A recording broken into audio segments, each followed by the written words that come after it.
Puis, au moment de partir avec les troupes, Talut dit : « Voici, Allah va vous éprouver par une rivière. Quiconque y boira ne sera plus des miens, et quiconque n'y goûtera pas sera des miens. Passe pour celui qui puisera un coup dans le creux de sa main. » Ils en burent, sauf un petit nombre d'entre eux. Puis, lorsqu'ils l'eurent traversé, lui et ceux des croyants qui l'accompagnaient, ils dirent : « Nous voilà sans force aujourd'hui contre Goliath et ses troupes. » Ceux qui étaient convaincus qu'ils auront à rencontrer Allah dirent : « Combien de fois une troupe peu nombreuse a, par la grâce d'Allah, vaincu une troupe très nombreuse. Et Allah est avec les endurants. » Et quand ils affrontèrent Goliath et ses troupes, ils dirent : « Seigneur, déverse sur nous l'endurance, affermis nos pas et donne-nous la victoire sur ce peuple infidèle. » Ils les mirent en déroute par la grâce d'Allah, et David tua Goliath, et Allah lui donna la royauté et la sagesse, et lui enseigna ce qu'il voulut.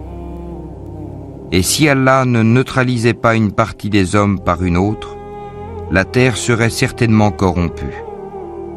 Mais Allah est détenteur de la faveur pour les mondes. Voilà les versets d'Allah que nous te récitons, Mohammed, avec la vérité. Et tu es certes parmi les envoyés. Parmi ces messagers, nous avons favorisé certains par rapport à d'autres. Il en est à qui Allah a parlé, et il en a élevé d'autres en grade. À Jésus, fils de Marie, nous avons apporté l'épreuve et l'avons fortifié par le Saint-Esprit. Et si Allah avait voulu, les gens qui vinrent après eux ne se seraient pas entretués après que les preuves leur furent venues. Mais ils se sont opposés. Les uns restèrent croyants, les autres furent infidèles. Si Allah avait voulu, ils ne se seraient pas entretués. Mais Allah fait ce qu'il veut. Ô les croyants, dépensez de ce que nous vous avons attribué avant que vienne le jour où il n'y aura ni rançon, ni amitié, ni intercession. Et ce sont les mécréants qui sont les injustes. Allah, point de divinité à part lui, le vivant, celui qui subsiste par lui-même. Al-Qayyum, ni somnolence, ni sommeil ne le saisissent. À lui appartient tout ce qui est dans les cieux et sur la terre.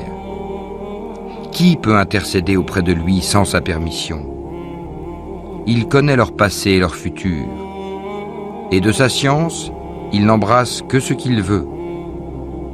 Son trône, Kursi, déborde les cieux et la terre, dont la garde ne lui coûte aucune peine. Et il est le Très-Haut, le Très-Grand.